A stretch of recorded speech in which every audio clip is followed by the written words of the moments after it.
então, Marquinhos, 3 anos, gente, 3 anos e meio de uma vida de hospital e inúmeras situações que aqui ele só resumiu, não é, Marquinhos? E como foi para você voltar para Januária, para sua casa, para seus amigos? Teve um certo receio? Conta pro pessoal aí como é que foi essa uma segunda etapa, vamos dizer assim, né? Que a primeira foi esses 3 anos e meio no hospital.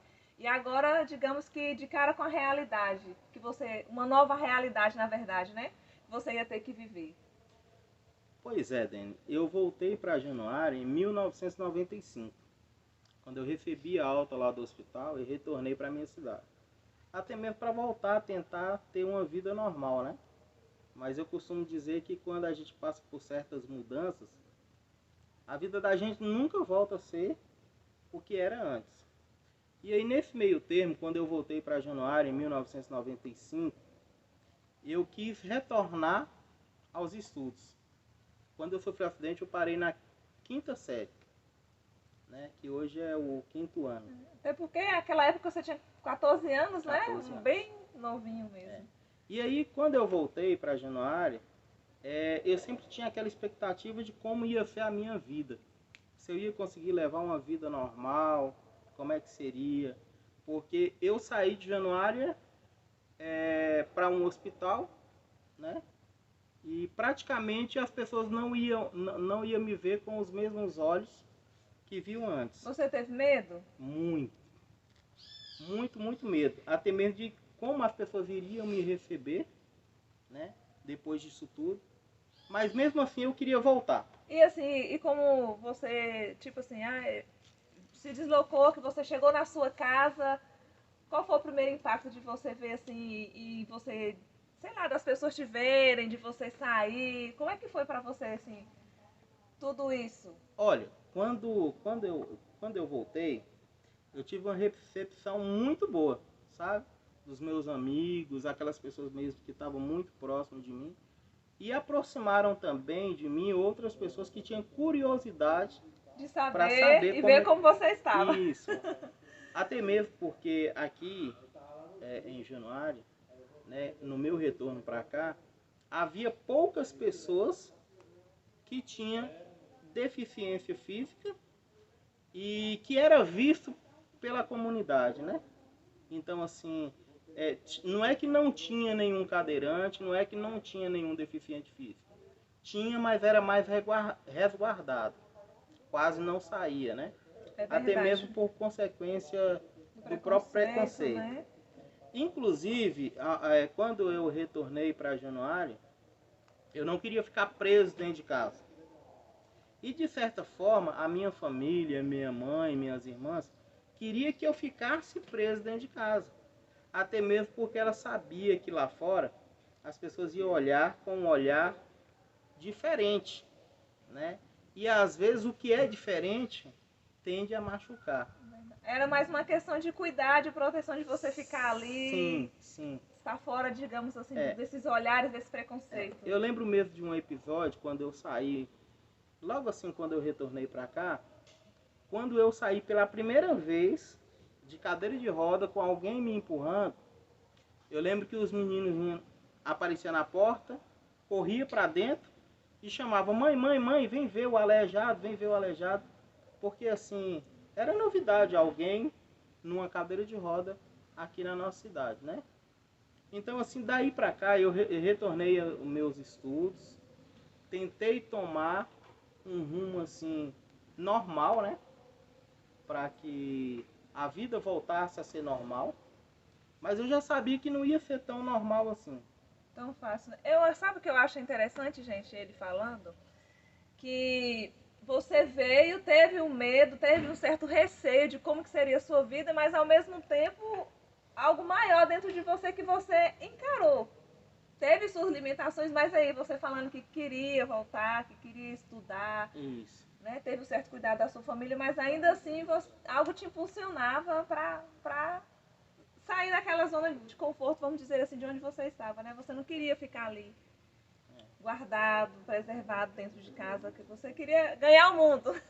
Até mesmo porque eu tinha necessidade do saber, né? De como é que a minha vida ia ser dali por diante. Você tinha uma certa curiosidade de como É, ia ser? Você como queria é que- fazer novas descobertas? Isso. Como é que seria a minha vida financeira? Como é que seria a minha vida amorosa, afetiva? Se alguém ia querer namorar com um cadeirante, eu ainda estava naquele período de transformação, né? Era uma pessoa que andava, corria, pulava, andava a cavalo, tomava banho de rio, né? Andava de bicicleta.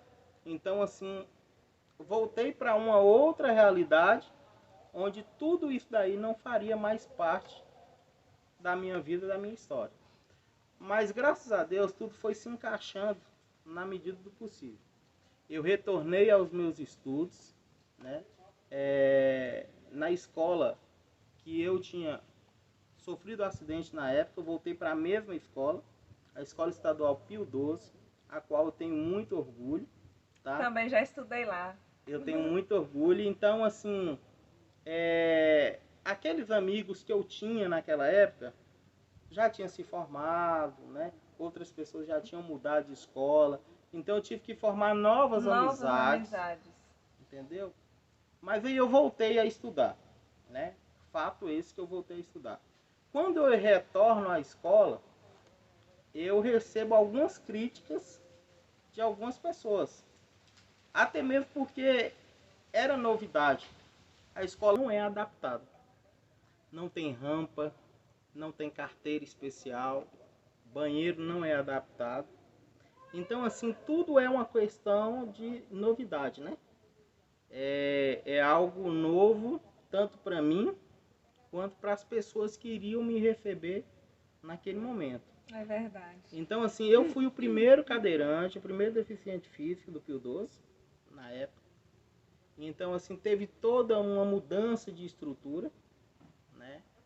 E até mesmo a forma que as pessoas ficavam com medo, né?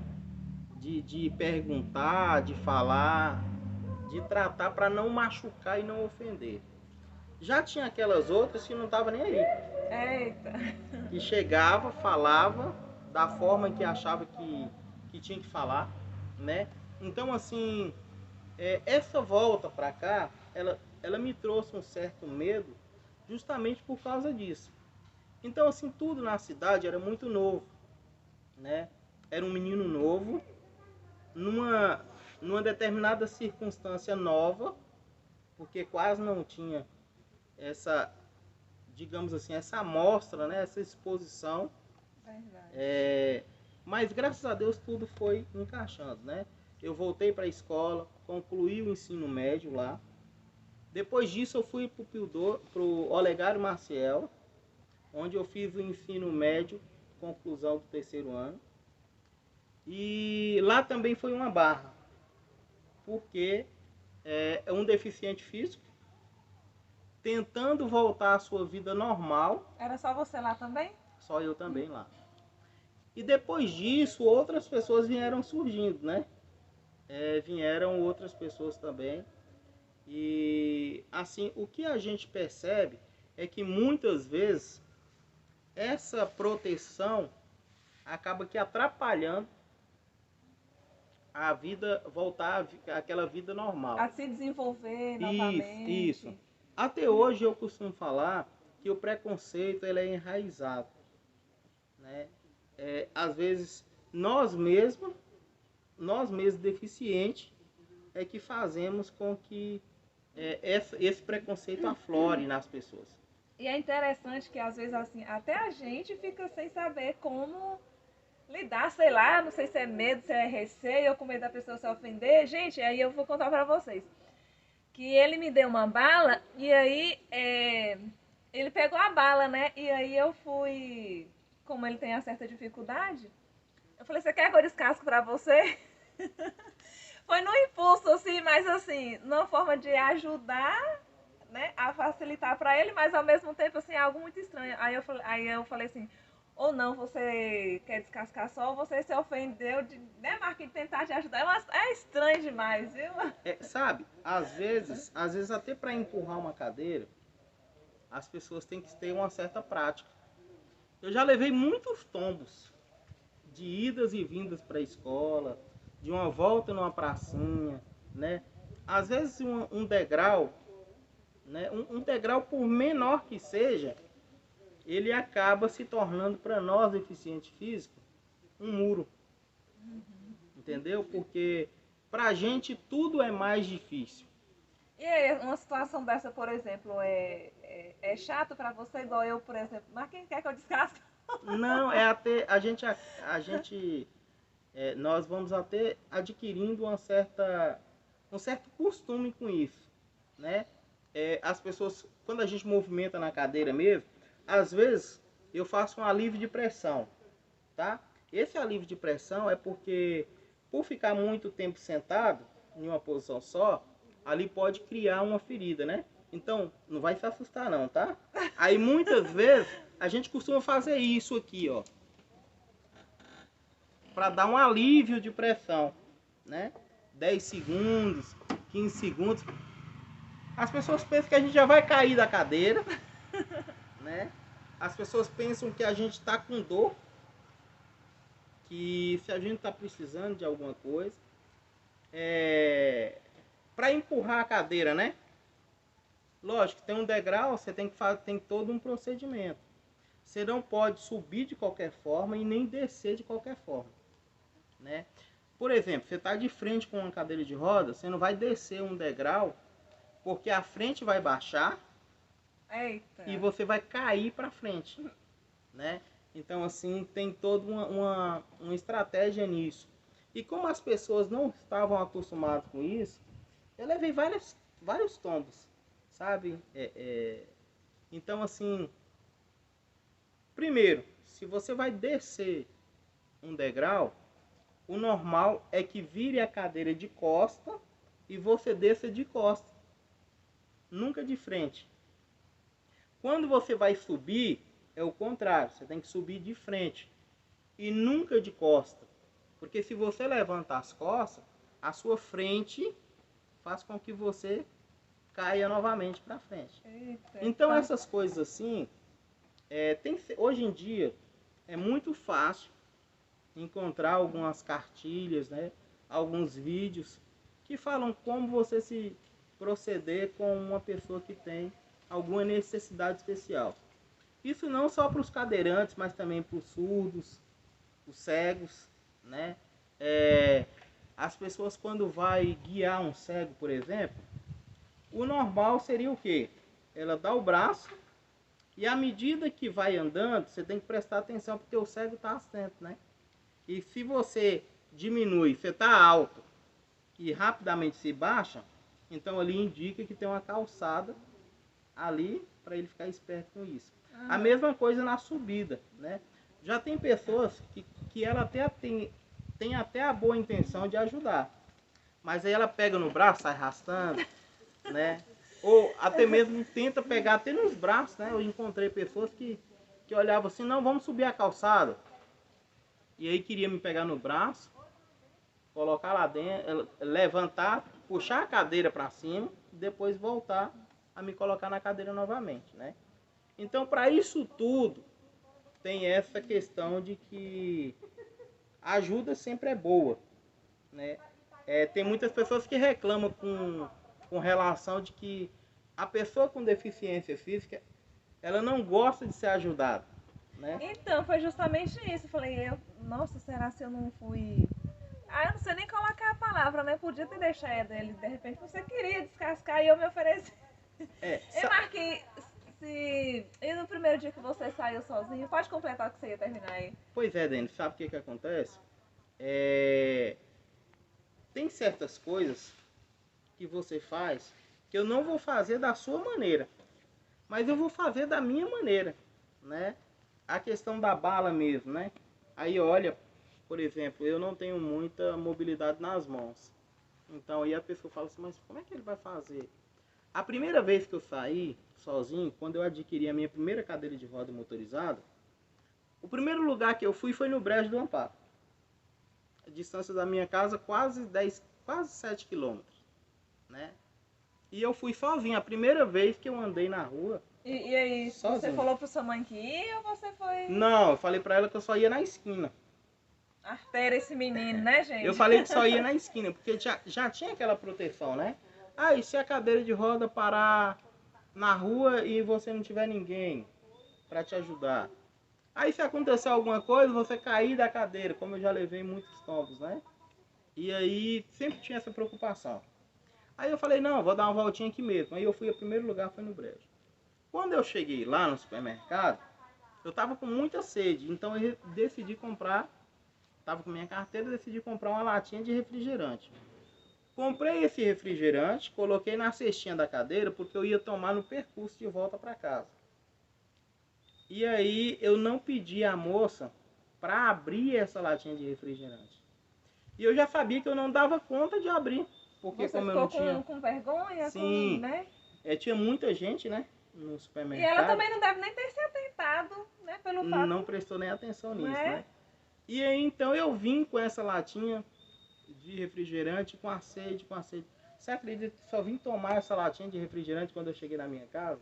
Nossa, Porque eu não não conseguia conseguia abrir abrir. e eu tinha um certo receio, medo de pedir os outros. Ou de tentar abrir lá e derramar alguma Sim, coisa assim. né? E hoje, gente, graças a Deus eu consigo abrir, viu, né? Uma É, latinha. eu podia ter trago uma, vai É, tirar. eu podia abrir uma latinha, eu abro uma latinha hoje, né?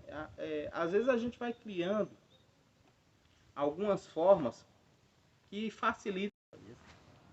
Então, Dani, a gente vai criando, né, algumas certas adaptações, até mesmo para facilitar a nossa vida, né?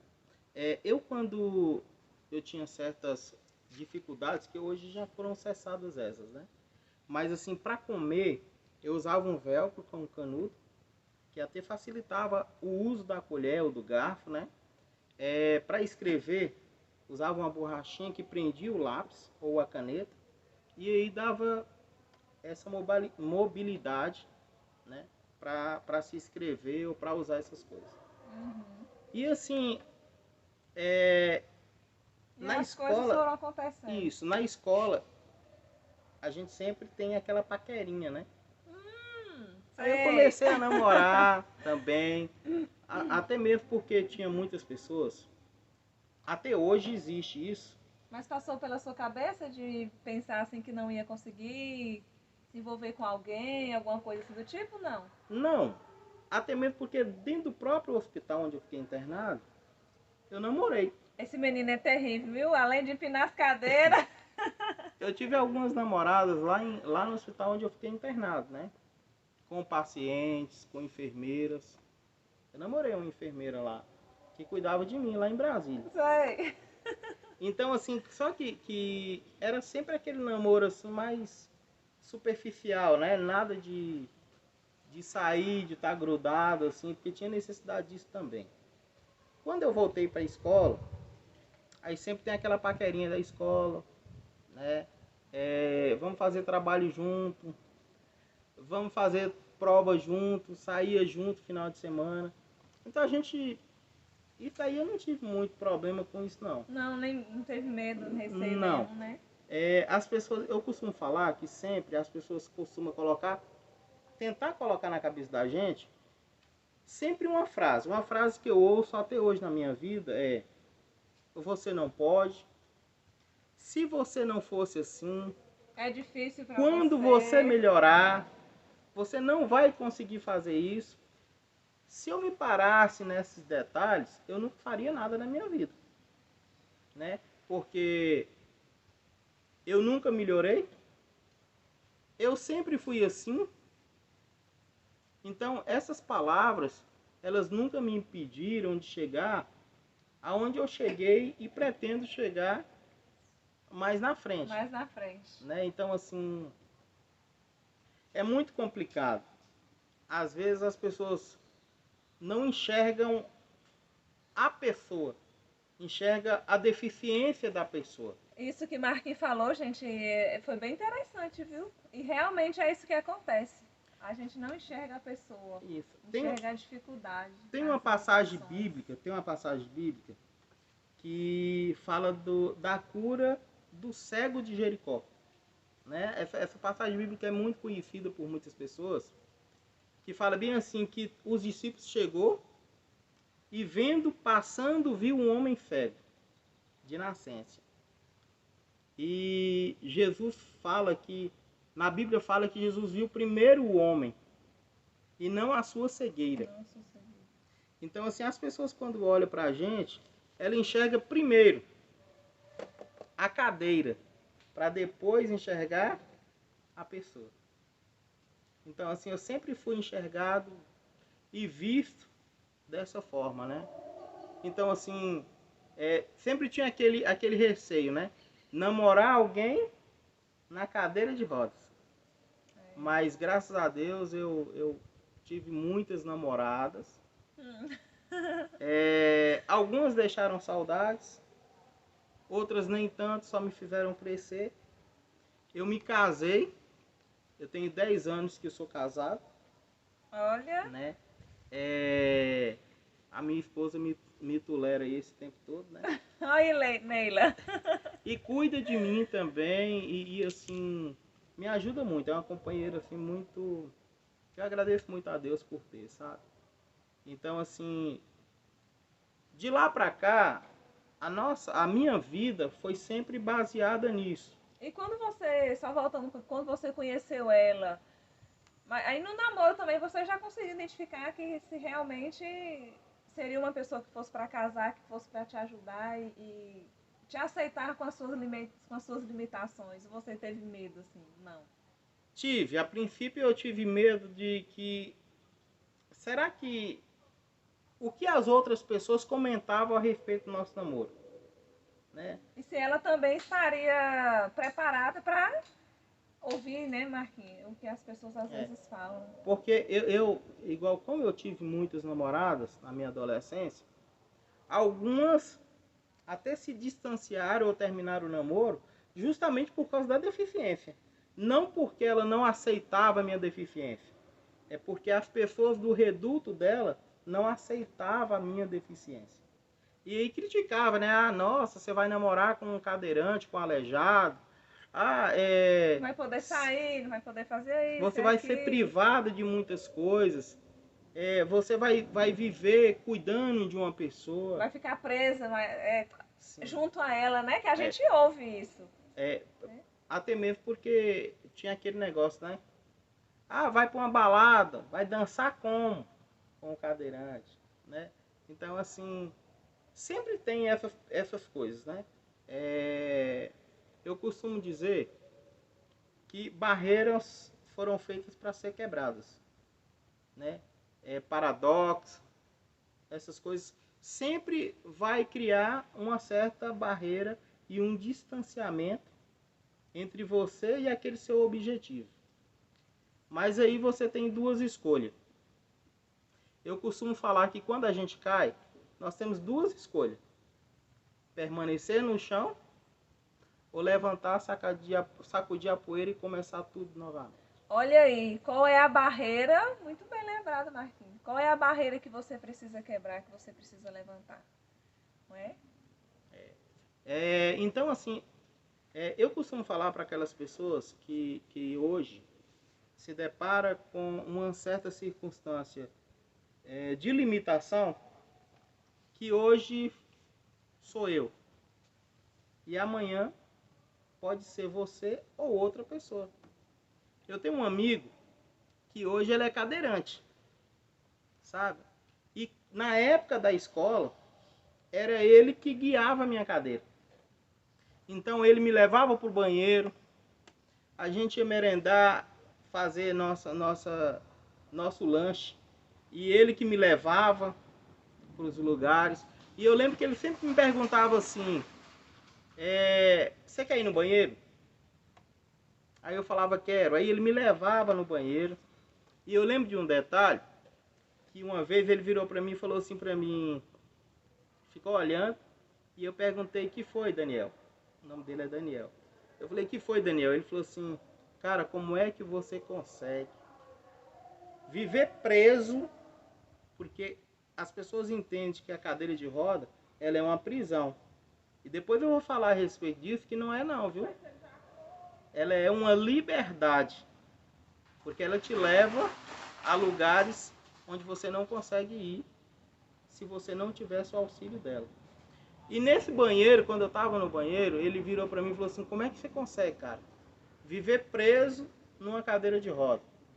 E aí a minha resposta para ele foi que a gente tem que superar os obstáculos da nossa vida. E que eu já estava quase que me acostumando, né? E hoje, olha só para você ver, ele sofreu um acidente, teve um traumatismo medular, e hoje ele está numa cadeira de roda.